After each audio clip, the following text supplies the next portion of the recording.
Assalamu alaikum, I'm Aisha and you're watching Samaa News. Here are today's headlines. Bangladesh goes to the polls in its most competitive election since 2009, following the ouster of former PM Sheikh Hasina. Hasina's Awami League is banned, leaving the Bangladesh Nationalist Party, BNP, and a Jamaat-led coalition in a close race. Generation Z, making up about a quarter of voters, is playing a decisive role, with young activists driving political engagement.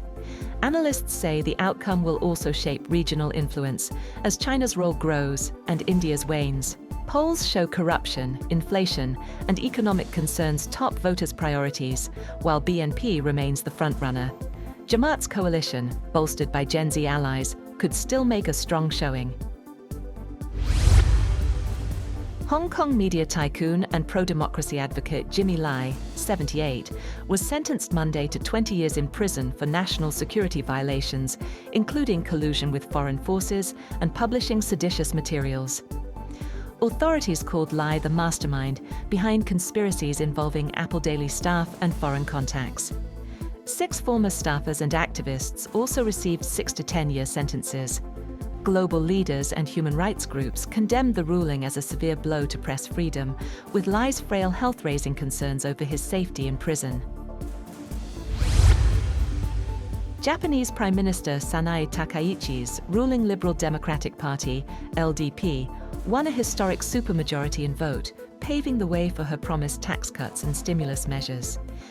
Takaichi plans to suspend the 8% food sales tax for 2 years to ease living costs, a move that has rattled financial markets amid Japan's record debt. Investors have pushed down the yen and sold government bonds over funding uncertainties. Analysts say the victory strengthens Takaichi's hand against fiscal hawks in her party. She is expected to hold a post-election press conference Monday, outlining the next steps for her expansionary agenda. Brenton Tarrant, the white supremacist who killed 51 worshippers in Christchurch mosques in 2019, tells New Zealand court that harsh prison conditions impaired his mental health, making him unfit to plead guilty. The 35-year-old appeared via video link in Wellington, seeking to overturn his guilty pleas to 51 murder charges, 40 attempted murder counts, and 1 terrorism charge. The Court of Appeal will assess whether his imprisonment affected his ability to make rational decisions. Tarrant is serving life without parole, the first such sentence in New Zealand. Families of victims expressed frustration over the appeal process, calling it a waste of time and resources. The appeal hearing is expected to last 5 days, with a later hearing planned if his pleas are overturned. Iran's Foreign Minister Abbas Araghchi says there is no option but to negotiate with the United States, even as tensions remain high over Tehran's nuclear program. Speaking in Tehran, Araghchi said Iran is ready to address concerns and build trust, but insists no country has the right to dictate its nuclear choices. His remarks come a day after he warned that Iran would strike US bases in the region if attacked by American forces. President Trump has said the next round of indirect nuclear talks could take place early next week, following a US military buildup in the region. Iran says it wants recognition of its right to enrich uranium, while rejecting demands to curb its missile program, which it says would leave the country exposed to attack.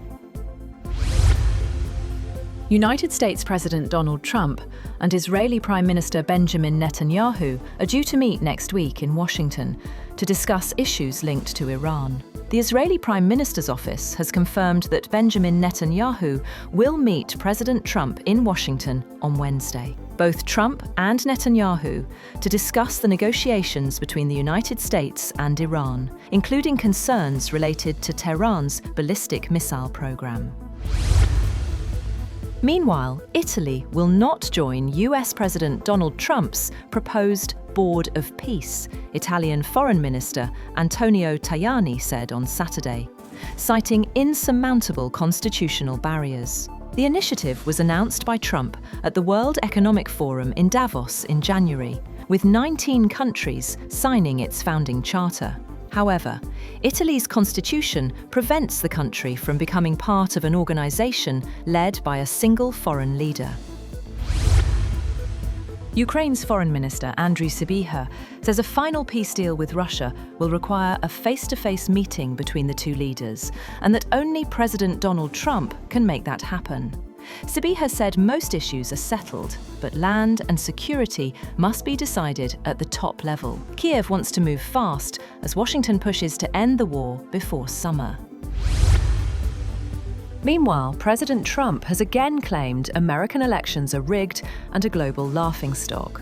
In a post on Truth Social, he demanded strict voting rules under a proposed Save America Act, including mandatory voter ID and limits on mail-in ballots. Democrats have accused Trump of trying to nationalize elections and vow to block the move. That's all for now. For more updates, visit www.samaa.tv. Thank you for watching Samaa News.